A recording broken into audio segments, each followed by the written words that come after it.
You know, when we were practicing all these character defects that we found in 4 and 5, and then we become willing to do something different, that means that that's going to take care of us in the now.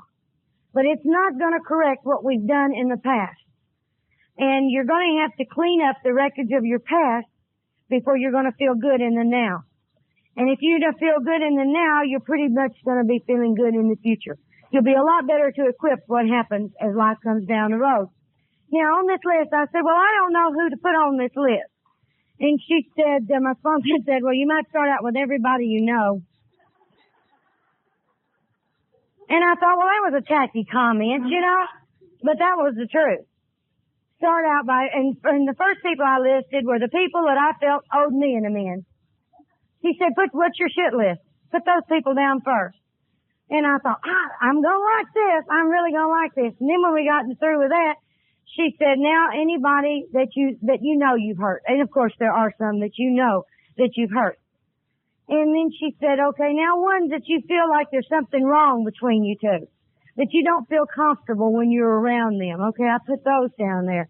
And she said, now we'll get to some of the institutions. And I said, what do you mean? She said, you know, like the stores when you shoplift.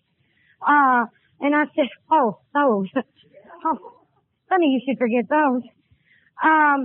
Those kind of things. She says, we're going to put all this on the list. And then when we get our list made, we're going to divide that list into 3 categories. We're going to do now, later, and never. I said, oh, I like never. I like that category. And the ones that I found I could put in the now. Now, the people that I resented, the people that were on my shit list, so to speak, these were people that I was mad at.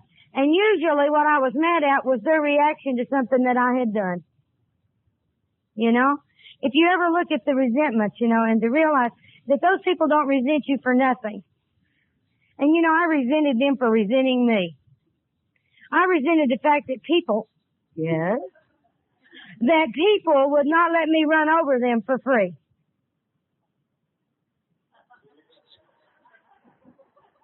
I certainly hope one of y'all are doing that.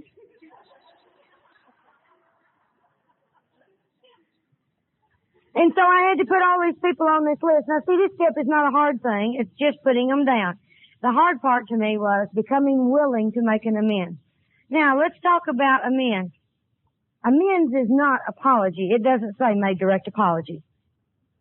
And see, that's what I see a lot of people doing, and that's what I wanted to do, was to go up and say, I'm sorry that I did what I did to you.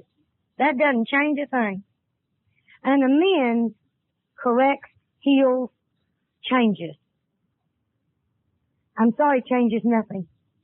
And I know from experience, my husband would come in and say, I'm sorry, I'm sorry, I'm sorry, I'm sorry, I'm sorry, I'm sorry, I'm sorry for the same thing. And there's no point in trying to make an amends if you're going to continue to do that. Because it's not going to be valid. So make sure, to me, part of the becoming willing to make the amends was become willing not to do that to anybody anymore. And that's a little harder. Now, how do you make an amends? How do you make an amends? Well, I didn't know how. Many times I don't know how to correct what is wrong. Now, if I stole $10 from you, I know you $10. And if I took money or clothing or whatever, I know there's value and stuff like that. That's easy enough to say. I can take that and how long I've had it and do an interest figure and come up with a reasonable amount to pay somebody back. That's not a big deal. But what's a big deal is those hurts and things that I've done to you that money can't fix. Now what do? I never know what it will take to fix those things. All I know is what I would do if I were them. But I'm not them. So I found that a simple thing for me that helps me, and it takes the burden of trying to figure it out off of me, is I ask them, Jane, what have I done? What could I do to you to make up to you for what I've done? And then I let Jane tell me what I can do to mend that relationship. Because, see, she knows. I had a girl tell me one time that she never wanted to see me again as long as she lived. I said, I can handle that. I can handle that. You know, if their request is within reason and it's humanly possible, I try to do it. Because I am putting the ball in their court and I'm saying, what can I do to heal that for you? And this girl said she never wanted to lay eyes on me again. And I said, okay. And I have done my darndest to stay out of her way. When I know that she's going to be somewhere, I try not to rub myself on her. And you know, I got a lot of pleasure out of showing up when I knew I made somebody uncomfortable. I don't know about y'all, but I can really be a vindictive bitch when I want to be. But that's what she asked me to do, so I can do that for her.